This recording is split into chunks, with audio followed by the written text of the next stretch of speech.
असेल हे 5 किलो बटाटे घेतलेले आणि हे मस्त स्वच्छ धुवून घेतलेले आणि ह्याचे आपण वेफर बनवणार आहोत. ही माझी वेफरचीच आहे. नेहमी मी ह्याच्यावरतीच किसते. बटाटेना पाण्यामध्येच किसायचे वेफर.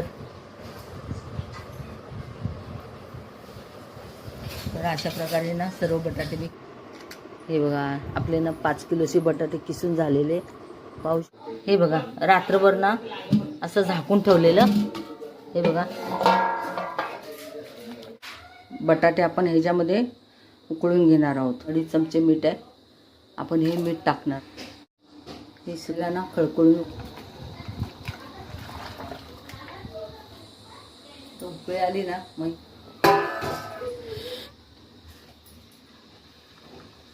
हे बघा आता मी तळणार आहे.